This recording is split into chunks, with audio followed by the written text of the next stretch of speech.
आप ये डेट देखिएगा, 9 नवंबर 2021 की डेट है, लेकिन 10 तारीख को इसको कोर्ट में प्रेजेंट नहीं किया गया। ना ही मुझे पर्सनली इन्फॉर्म किया गया। मुझे भेजा गया है कब? 20 नवंबर को। 10 तारीख की शाम को प्रिंसिपल सेक्रेटरी मेडिकल एजुकेशन एक मीडिया को रिलीज कर देते हैं कि डॉक्टर कफील को टर्मिनेट कर दिया गया है, उनको नौकरी से निकाल दिया गया है। पूरी कहानी तो आपको शायद पता होगा किस तरह से 10 अगस्त 2017 को बीआरडी मेडिकल कॉलेज, जो 950 बेड का हॉस्पिटल है, 950 बेडेड हॉस्पिटल, जिसमें उस वक्त 1500 पेशेंट एडमिट थे, और वो ना सिर्फ गोरखपुर को, पूर्व पूर्वांचल को, हाफ ऑफ द बिहार को, छपरा, सिवान, गोपालगंज और हाफ ऑफ द नेपाल को कैटर करता है। 2 करोड़ पॉपुलेशन को कैटर करने वाला इकलौता medical college BRD medical college है। 10 अगस्त 2017 को 7:30 बजे लिक्विड ऑक्सीजन खत्म हो गई थी और 13 अगस्त 2:15 पे लिक्विड ऑक्सीजन की सप्लाई स्टार्ट हुई थी। यानी 54 घंटे तक पूरे मेडिकल कॉलेज में लिक्विड ऑक्सीजन थी ही नहीं। जंबो सिलेंडर्स लाए गए थे, इमरजेंसी में लाए गए थे। सरकार ये मानती है कि 500 सिलेंडर उन 54 घंटों में लाए गए थे, लेकिन कौन लाया था उसका नाम बताने से डरती है।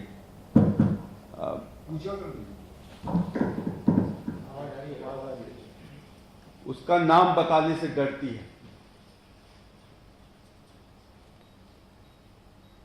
22 अगस्त 2017 को मुझे सस्पेंड किया जाता है और 23 अगस्त 2017 को एक एफआईआर लिखी जाती है डीजीएमई डॉक्टर के गुप्ता के द्वारा, जिसमें 9 लोगों को आरोपी बनाया जाता है, ये कहते हुए कि इन्होंने मेडिकल नेग्लिजेंस किया है, चिकित्सीय लापरवाही की है, करप्शन किया है, भ्रष्टाचार किया है, और जेल भेज दी जाती है। 9 महीने तक कोई कोर्ट में सुनवाई नहीं होती।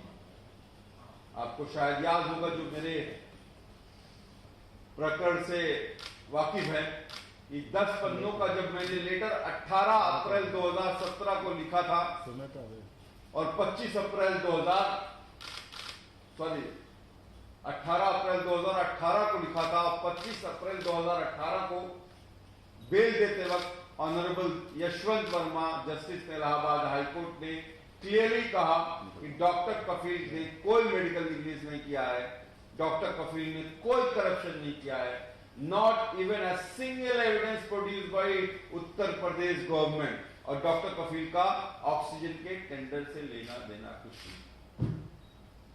मैं बाहर आता हूं, मैं प्रिंसिपल सेक्रेटरी उस वक्त रजनीश दुबे थे, उससे मिलता हूं, अपने डीजीएमई से मिलता हूं, कोशिश करता हूं कि मेरी नौकरी बहाल कर दी जाए। नहीं होती है तो मैं हाई कोर्ट जाता हूं। हाई कोर्ट ऑन 7 मार्च 2019 को यूपी गवर्नमेंट को कहता है कि 90 डेज के अंदर इंक्वायरी खत्म करो, और 18 अप्रैल को सबमिट होती है। 18 अप्रैल 2019 को हिमांशु कुमार प्रिंसिपल सेक्रेटरी ने इंक्वायरी रिपोर्ट दी, जिसमें उन्होंने कहा कि डॉक्टर कफील सबसे जूनियर डॉक्टर थे। डॉक्टर कफील ने 54 घंटे में 500 सिलेंडर अरेंज किए।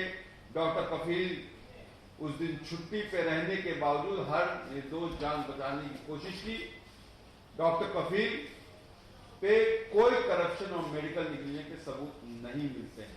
हाँ, उन्होंने मुझे 2 आरोपों में आरोपी बनाया, जो कि 2 आरोप ये थे कि मैं प्राइवेट प्रैक्टिस करता हूं, लेकिन उन्होंने साफ कहा कि 8 अगस्त 2016 से पहले प्राइवेट प्रैक्टिस करते थे, 8 अगस्त 2016 के बाद नहीं।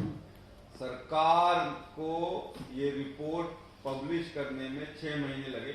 मुझे तो लगता है कि उस वक्त लोकसभा चुनाव थे तो इसलिए रोक लिया गया था।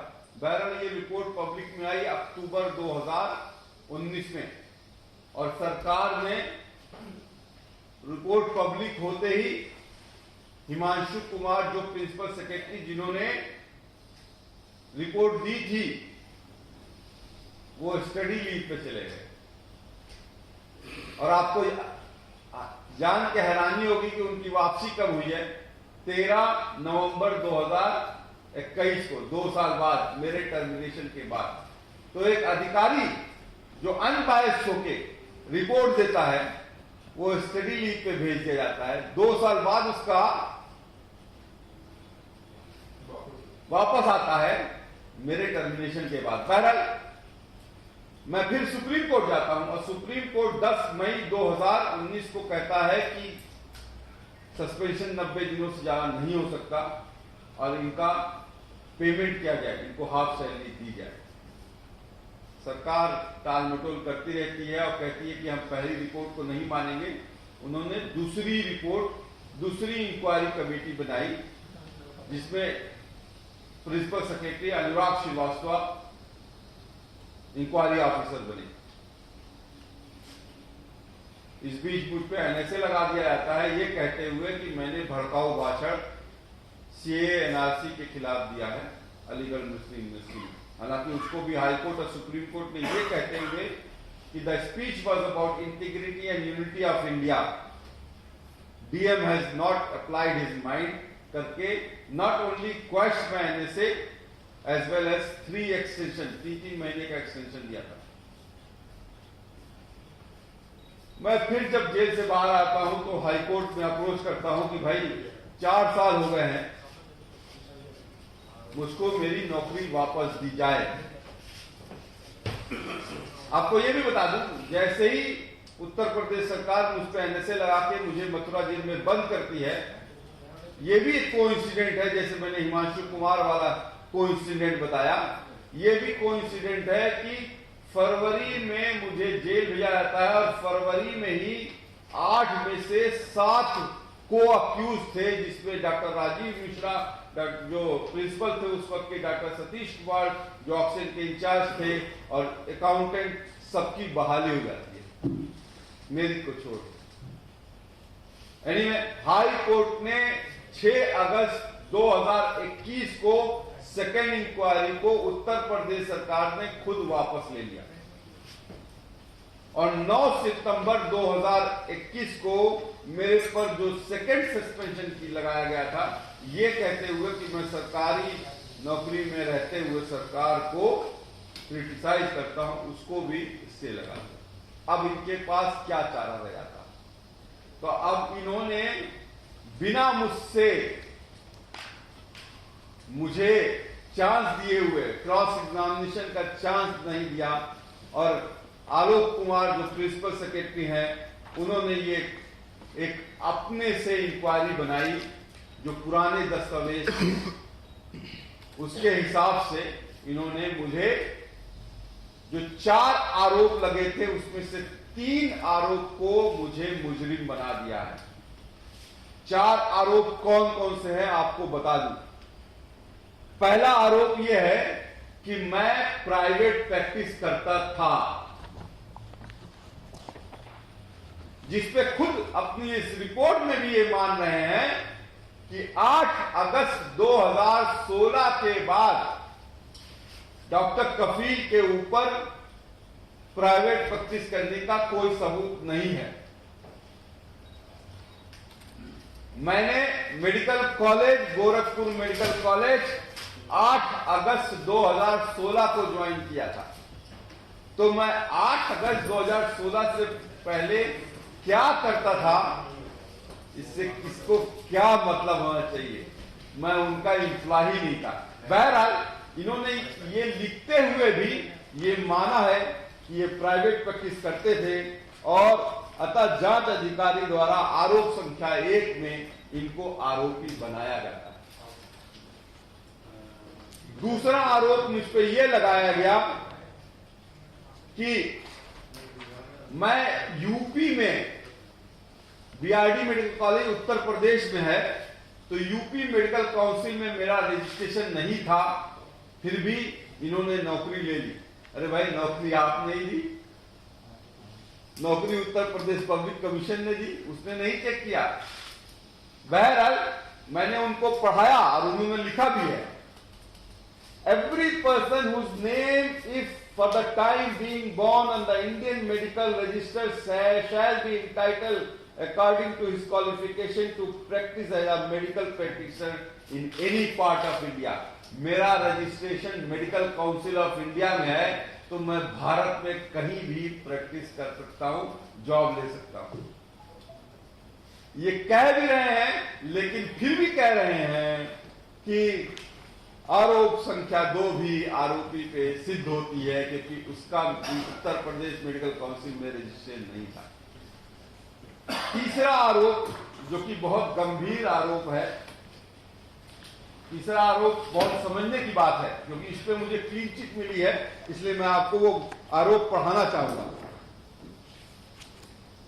बीआरडी मेडिकल कॉलेज गोरखपुर के बाल रोग विभाग में बच्चों की आकस्मिक मृत्यु की घटना के समय आप मौजूद थे।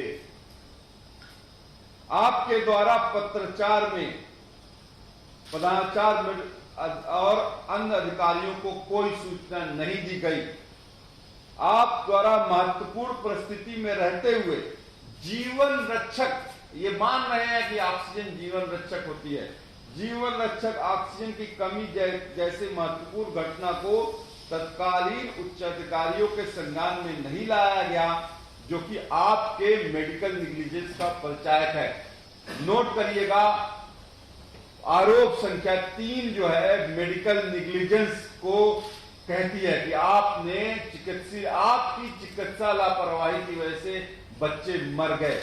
मेरे पर 308 का मुकदमा आज भी गोरखपुर लोअर कोर्ट में चल रहा है कि मैंने गला दबा दबा के बच्चों को 63 बच्चों को मार दिया है। बहरहाल आगे लिखते हैं, आपके प्रश्नगत आप से स्पष्ट है कि आपके तत्कालीन पदाचार से उद्घोष हेतु दूर संधि थी, यानी कि आपका और प्रिंसिपल का साठगांठ था, पैसे का लेन देन होता था, जिसके कारण आपके प्रश्नगत कदाचार शासकीय नियमों का उल्लंघन करता है, जिसे तो आप पूर्ण रूप से दोषी हैं। यह आरोप लगाया है, तीसरा आरोप है। अब तीसरा आरोप के बारे में ये खुद क्या कहते हैं, आप पढ़िएगा। ये Alok Kumar, principal secretary medical education की अभी की 9 नवंबर 2021 की रिपोर्ट है। पुरानी रिपोर्ट जो 7-8 इंक्वायरी हो चुकी है, उसकी बात नहीं करूंगा।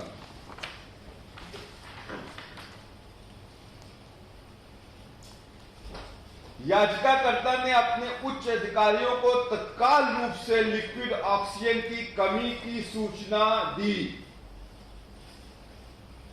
कॉलेज में लिक्विड ऑक्सीजन के रखरखाव, टेंडर, भुगतान, ऑर्डर, सप्लाई और प्रबंधक से याचिकाकर्ता का कोई मतलब नहीं था। हर निर्दोष जान बचाने के लिए अपने स्तर पर वार्ड का प्रबंध और जंबू सिलेंडर की व्यवस्था की, जो कि लिक्विड ऑक्सीजन की अचानक सप्लाई रुकने के कारण हुई थी।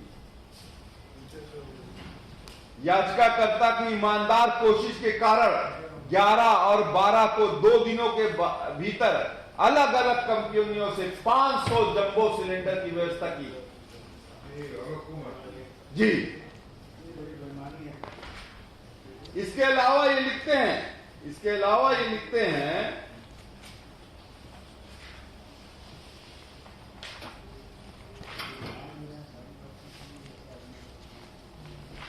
बड़ी लंबी रिपोर्ट है। बहरहाल इसके अलावा ये लिखते हैं कि अपचारी, यानी कि मैं अपचारी द्वारा इस संबंध में उपस्थित पंजीकरण की छाया प्रति, मैं 10 तारीख को छुट्टी पे था, उसकी मैंने अटेंडेंस शीट लगाई है।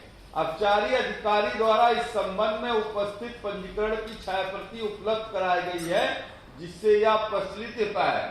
That means he was taken casual leave on 10 अगस्त 2021 को। 10 तारीख को मैं छुट्टी पे था, तो क्या मुझे ऊपर से हवा आता कि मुझे पता चलता कि मतलब मैसेज आता कि ऑक्सीजन आज खत्म हो जाएगी। मुझे तो रात में 12:30 बजे व्हाट्सएप पे मैसेज आया था कि ऑक्सीजन खत्म हो गई है, बच्चे मर रहे हैं। आगे लिखते हैं, अपचारी द्वारा उच्च अधिकारियों को सूचित किए जाने के संबंध में वोडाफोन नंबर इतना इतना द्वारा डॉक्टर महिमा मित्तल, डॉक्टर सतीश कुमार, डॉक्टर राम कुमार जायसवाल को सूचित किए जाने का उल्लेख अभ्यावन में दिया गया है। उक्त नंबर पर वार्ता दिए जाने के संबंध में बिल की प्राप्ति भी उपलब्ध कराई गई है। बिल में उक्त नंबर प्रदर्शित हो रहे हैं। इससे यह पता चलता है कि अपचारी यानी कि डॉक्टर कफील दिनांक 11 को रात के 1 बजे से ही उच्च अधिकारियों के संपर्क में थे। फिर कहते हैं कि न्यायालय ने कहा है कि having considered the submission advance the court notes that there is no material on record which may establish medical negligence against Dr. Kafil Khan. He was also not stated to be a part of the tendering process that resulted of the entity which was charged with the supply of medical liquid oxygen. तो आखिर में ये लिखते हैं भाई, अब ये इन्होंने अच्छे अधिकारी हैं तो हो सकता हो शायद जो है कुछ लीवे दिया हो। लिखते हैं कि सबसे ये पता चलता है, अतः वर्णित स्थिति में आरोप संख्या 3, मैंने आपको बताया आरोप संख्या 3 कौन सा था, मेडिकल निग्लिजेंस ऑफ करप्शन का। आरोप संख्या 3 के संबंध में अपचारी द्वारा उपलब्ध कराए गए साक्ष्य में बल है, यानी कि मेरी बात में दम है। अतः अनुशासित पदाधिकारी द्वारा जांच अधिकारी से स्थापित भिन्न मत अपचारी पर प्रमाणित नहीं होता है। That is I am not what is about corruption and medical negligence. 9 November. Anyway ये भी मान रहे हैं कि शिक्षकों में सबसे कनिष्ठ था, यानी जूनियर मोस्ट कंसल्टेंट था मैं। चौथा आरोप यह है कि मैं 100 वार्ड का प्रभारी था।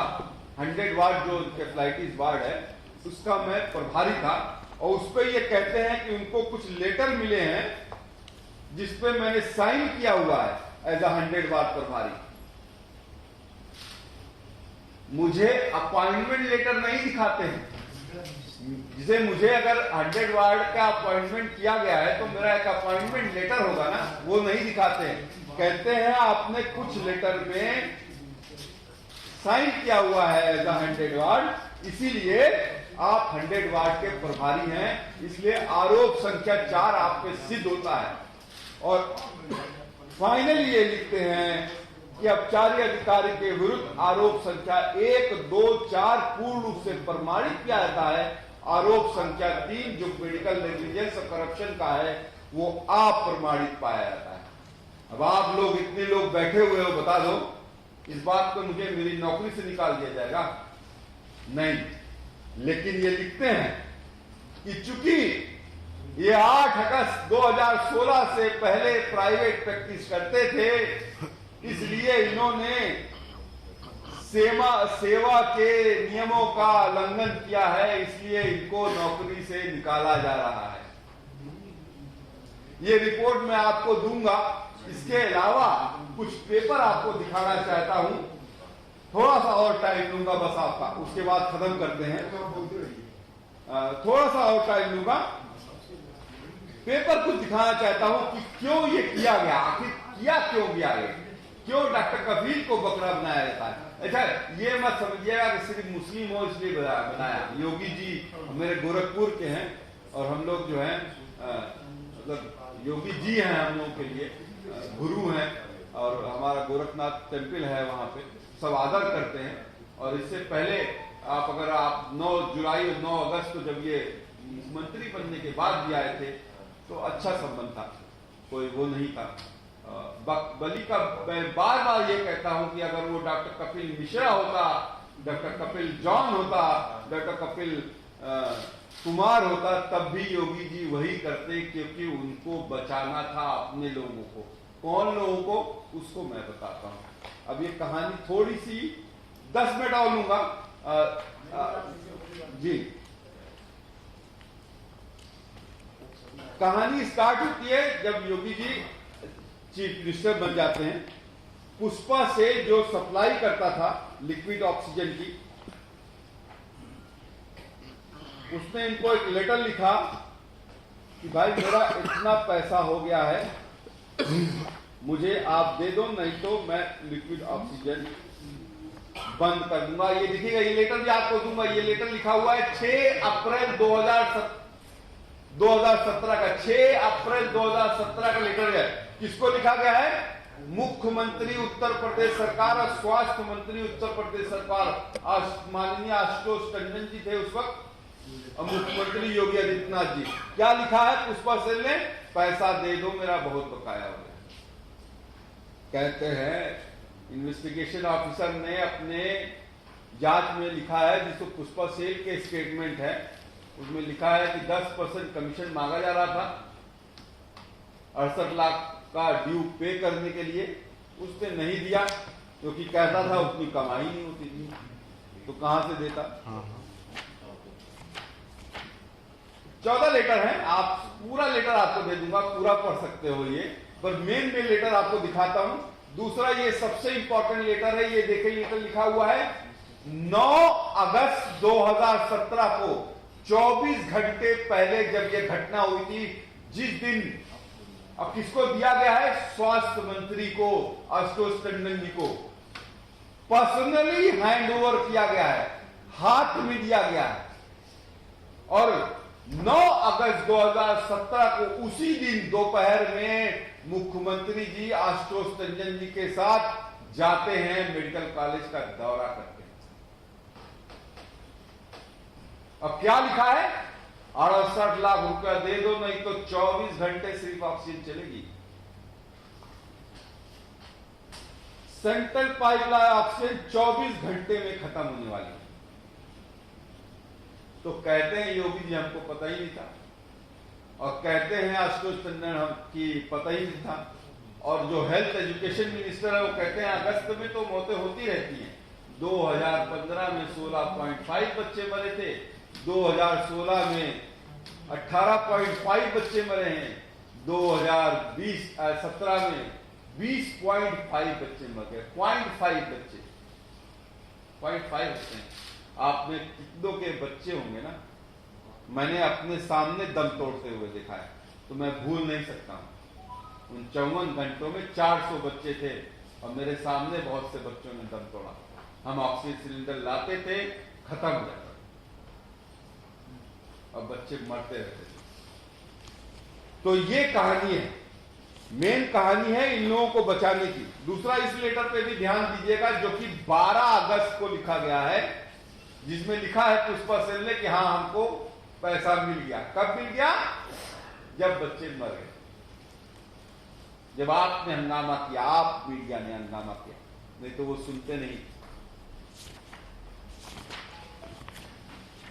दूसरे ये दिखाना चाहूंगा, जो ये कह रहे हैं, जो चौथा आरोप कहते हैं कि मैं 100 वाट का प्रभारी था, 100 वाट का प्रभारी था, मैं जो है, बहरहाल उस वक्त की बात तो बता दूं तो मुझे वाइस प्रिंसिपल भी बना दिया गया था, मुझे सुपरिंटेंडेंट भी बना दिया गया था, मुझे हेड ऑफ द डिपार्टमेंट भी बना दिया गया था।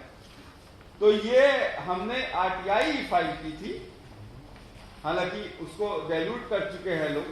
आरटीआई फाइल की थी। आरटीआई जो है वो देखिए किसने भेजा है, Ganesh Kumar principal, BRD medical college ने ये आरटीआई का जवाब दिया। हमने पूछा भैया कौन है 100 वाट का प्रभारी?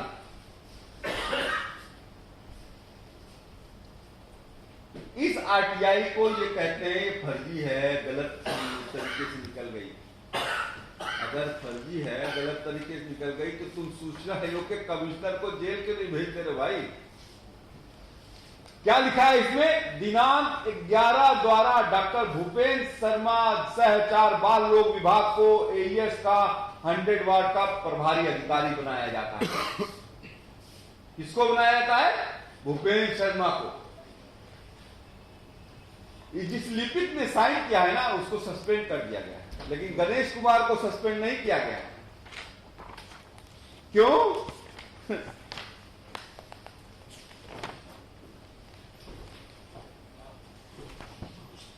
ये लेटर जो है ये आरटीआई से नहीं है, ये उनकी फाइल से, कॉलेज की फाइल से है भाई।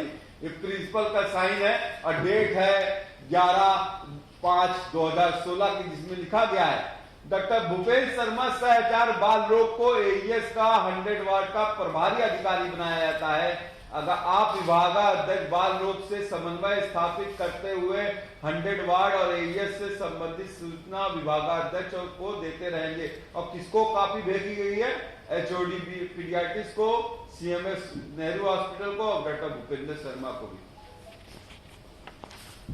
इस लेटर में खुद एचओडी लिखती है कि डॉक्टर भूपेंद्र शर्मा सारा काम देखेंगे, लेकिन मैं 100 वार्ड का प्रभारी हूं। उस रात जब घटना हुई है तो ये अटेंडेंस रजिस्टर को ये लोग हटा, मतलब ये मैं उस वक्त कैम स्कैनर था, अब तो बैन हो चुका है, तो मैंने स्कैन कर लिया था वो रजिस्टर, पता नहीं क्या दिमाग में आया था। और इसमें देखिएगा डॉक्टर कफील खान 10 तारीख को छुट्टी पे थे और 11/12 को कौन छुट्टी पे था? 11/12 को कौन छुट्टी पे था? डॉक्टर महिमा मित्तल, जिस दिन कांड हो गया। क्या कह के छुट्टी पे चली गई कि मुझे स्वाइन फ्लू है। डॉक्टर महिमा अनिता मेहता को उन्होंने कार्यभार दे दिया। अब ये इंटरनल पॉलिटिक्स की जो हमारे योगी जी महाराज करते हैं, उसका भी एक पार्ट है। अब आप इस अटेंडेंस रजिस्टर को देखिए, कितने डॉक्टर हैं? 14 तो कंसल्टेंट हैं। पूरे मेडिकल कॉलेज में 168 डॉक्टर हैं, 5000 कर्मचारी हैं, 5000। और कितने डॉक्टर हैं? 168। और सबसे जूनियर डॉक्टर कौन है? डॉक्टर कफील खान। और डॉक्टर कफील खान जो है वो पूरा मेडिकल कॉलेज चलाता था, वही दोषी है।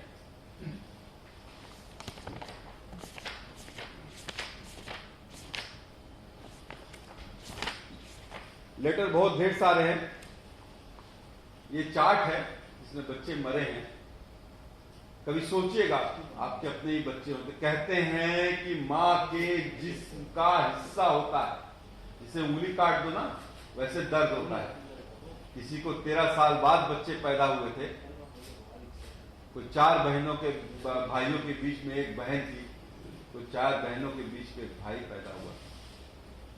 कोई तिरुपति गया था, कोई अजमेर गया था, सब मर गए। क्यों मर गए थे? क्योंकि 68 लाख रुपए सरकार ने दे दिए। ये उन बच्चों की लिस्ट है। वो आज भी, सिर्फ मेरी बात नहीं है, वो आज भी इंसाफ के लिए भटक रहे। बहरहाल आपको ये सब बातें मालूम होगी, बस ये नहीं, तो बहुत लोगों को नहीं पता है कि उस रात, जैसे सिंपल में समझाना चाहूंगा कि कॉलोनी में अगर फ्लैट में रहते हो तो टंकी का अगर पानी खत्म हो जाए तो किसी फ्लैट में तो पानी नहीं आएगा। तो जब मेडिकल ऑक्सीजन खत्म हो गया मेडिकल कॉलेज में, तो पूरा का पूरा मेडिकल कॉलेज में ऑक्सीजन नहीं ना है, किसी भी बच्चे मरेंगे, एडल्ट भी मरेंगे। ये 18 लोगों की लिस्ट है, नाम के साथ दे रहा, फोन नंबर के साथ, फोन कर लीजिएगा। ये 18 लोग उस दिन मर गए थे। 18 एडल्ट हैं जिनकी आज तक कोई बात नहीं करता है। बात सिर्फ करता है पीडियाट्रिक की बात की, क्योंकि रात में देखा था मुझे सिलेंडर लाते वक्त मीडिया ने भी उसी को बताया है, पीडियाट्रिक वार्ड बच्चे मर रहे, बच्चे मर रहे। अरे ये भी मरे थे, एक मां भी मरी थी जिसके पेट में बच्चा था।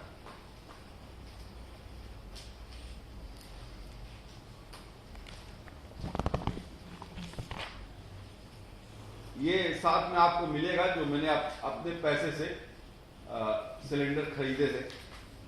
यह आरटीआई है जिसमें कहा गया है कि मैंने सिलेंडर लाया था।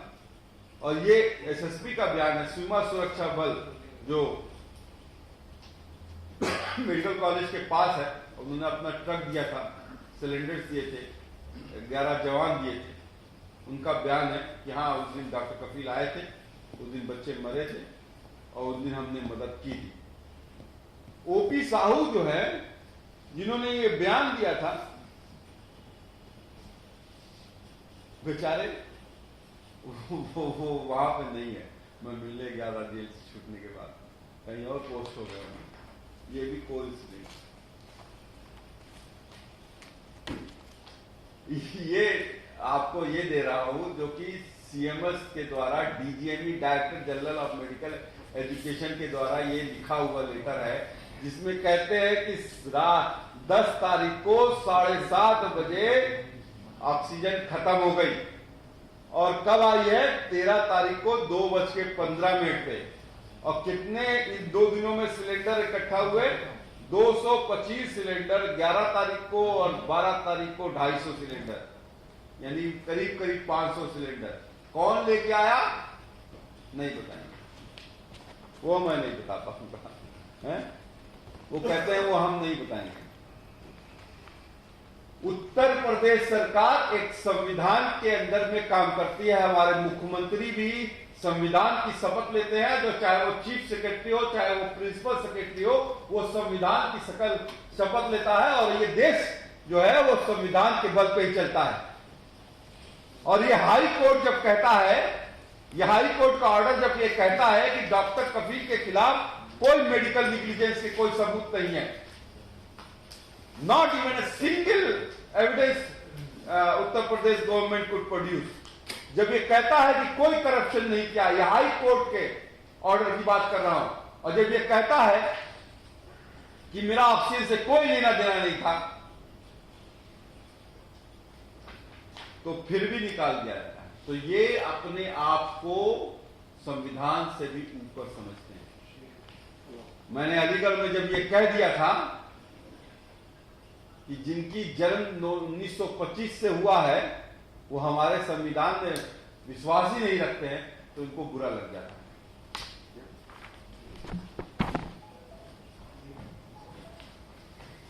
दो रिपोर्ट और दिखाना चाहूंगा, चूंकि डॉक्टर्स की रिपोर्ट है तो इसलिए आपको ज्यादा ऑथेंटिक लगेगी। बाकी बाबू लोग तो बेचारे जो है सरकार के उसमें दम पे काम करते हैं। ये हरीश चिलानी जो है हमारे ये लेडी हार्डिंग जो है सफदरजंग हॉस्पिटल, ये सब दिल्ली में ही है। और वहीं से एक टीम जेपी नड्डा सर ने बनाई थी, उस वक्त हेल्थ मिनिस्टर थे जेपी नड्डा, उन्होंने बनाई थी और उन्होंने ये रिपोर्ट दी है, जिसमें ये कहा है कि बीआरडी मेडिकल कॉलेज इतना ओवर क्राउड था कि एक वार्मर पे 4-4, 5-5 बच्चे थे, एक बेड पे 2-2, 3-3 बच्चे थे। डॉक्टरों की लगभग 75% पोस्ट खाली पड़ी हुई थी।